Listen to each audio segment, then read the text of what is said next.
तो जैसा कि आप लोग परिचित होंगे, मेरा नाम संदीप कुमार तिवारी है। कल्पनाएं अच्छी खासी करनी चाहिए और उन कल्पनाओं के अनुरूप साकार आपका कल्पना साकारित और मूर्त रूप में गोंडा से निकल करके और 10वां पोजीशन हासिल करना स्टेट पीसीएस में, ये अपने आप में बहुत 2022 का परीक्षा परिणाम रहा है उत्तर प्रदेश लोक सेवा आयोग का। उसमें मेरा 10वां रैंक है, 10वां स्थान। इससे पूर्व में 2021 में assistant commissioner and assistant registrar cooperative. और बहुत ज़्यादा समय ना लेते हुए हम सीधे सर से रिक्वेस्ट करेंगे कि सर अपने संघर्ष की कहानी, क्योंकि एक व्यक्ति जब कुछ करता है तो सिर्फ अपने लिए नहीं करता है, वो अपने लिए करता है, समाज के लिए करता है, माँ बाप के लिए करता है। इसीलिए आप लोगों को बार बार कहा भी जाता है कि आपकी सफलता केवल आपकी सफलता नहीं होती है, आपकी सफलता इस पूरे यूनिवर्स के लिए सफलता होती है। एक व्यक्ति भी अगर आपके सफल होने से देख करके निर्णय लेता है कि जीवन में मुझे भी इसी तरीके से बनना है, तो शायद आपका जीवन सफल हो जाता है। तो हम सर को माइक देंगे और रिक्वेस्ट करेंगे कि सर अपने इस सफलता की कहानी कैसे सर ने शुरुआत की। गोंडा से जुड़े हुए हैं, अभी परसों हम लोग गए थे तो काफ़ी चर्चा हुआ कि गोंडा मंडल का 3 जिला जो है वो आकांक्षी ज़िला है, सर से बात हो रही थी। तो इस अवस्था में गोंडा से निकल करके और 10वां पोजीशन हासिल करना स्टेट पीसीएस में, ये अपने आप में बहुत बड़ी बात है। तो हम सर से रिक्वेस्ट करेंगे कि अपने सक्सेस की स्टोरी कैसे सर ने स्टार्ट किया और कैसे यहाँ तक पहुँचे। सर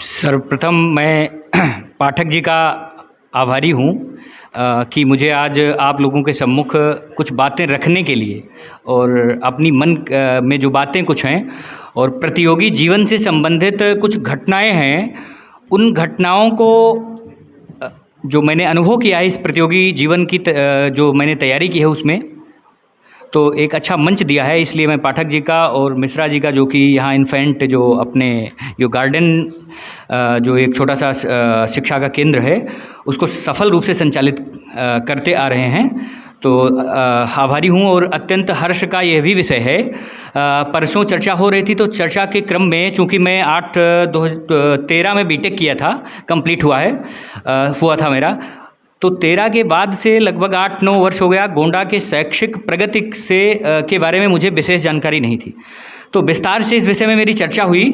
मिश्रा जी भी थे, पाठक जी भी थे, तो कुछ आश्चर्यजनक तथ्य मेरे सामने रखे गए और उन तथ्यों को देख करके सुन करके मुझे जो आश्चर्यजनक बातें लगी वो आपको वहाँ से मैं शुरुआत करके और फिर मैं अपने जोड़ने का प्रयास करूँगा मैं अपने संघर्ष वाली जीवन को। कि आपने ठीक कहा कि जब वहाँ मैं मुखर्जी नगर दिल्ली में रहता था तो गोंडा की जो इमेज है, भावना है, वो सकारात्मक शिक्षा के कम से कम जब शिक्षा जगत की चर्चा की जाए तो वो अच्छी नहीं मानी जाती थी। और ख़ास तौर पर ये देवीपाटन मंडल अपना है और 3 जो आकांक्षी ज़िले एस्पिरेशनल डिस्ट्रिक्ट हैं, इसका मतलब पिछड़े ज़िले, शिक्षा के क्षेत्र में ही नहीं, अन्य स्वास्थ्य और अन्य क्षेत्रों में भी पिछड़े माने जाते हैं।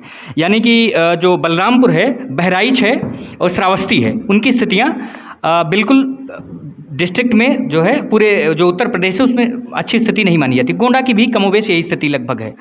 और आज पिछले कुछ वर्षों में 10 वर्षों से एक संस्थान के माध्यम से 2000 से ज़्यादा प्रतियोगी परीक्षाओं के माध्यम से सफल अभ्यर्थियों को क्या नाम है, आपने एक परिणाम दे करके उनके जीवन में नई ऊर्जा का जो है प्रवाह किया है।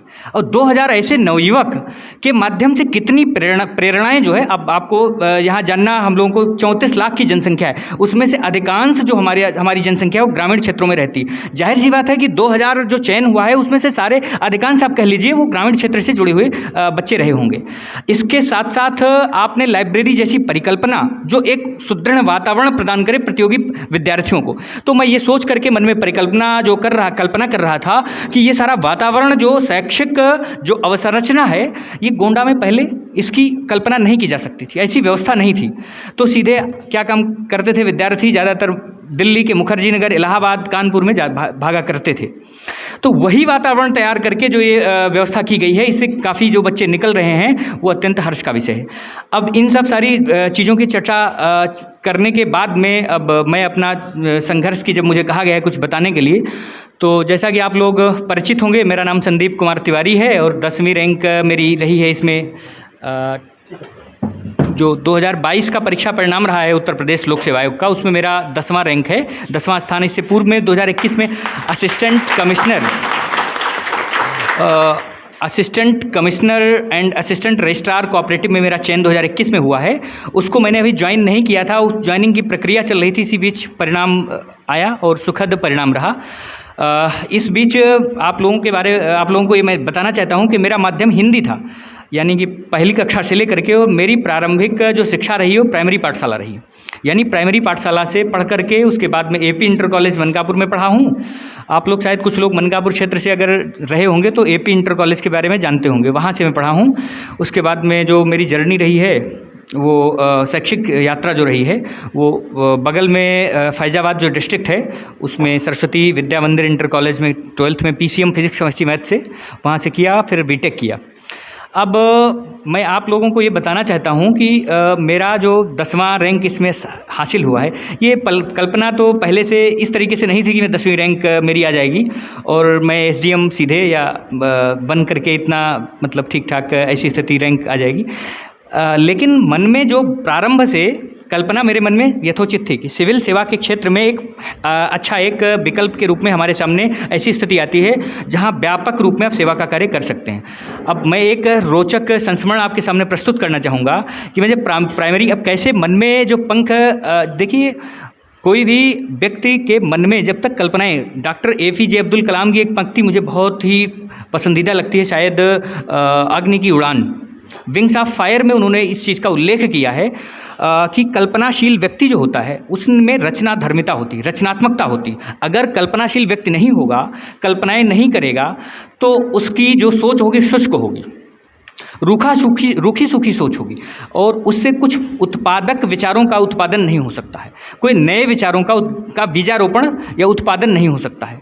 तो हमें कल्पनाएं अच्छी खासी करनी चाहिए और उन कल्पनाओं के अनुरूप साकार, आपका कल्पना साकारित और मूर्त रूप हो जाए, इसके लिए प्रयास करना चाहिए।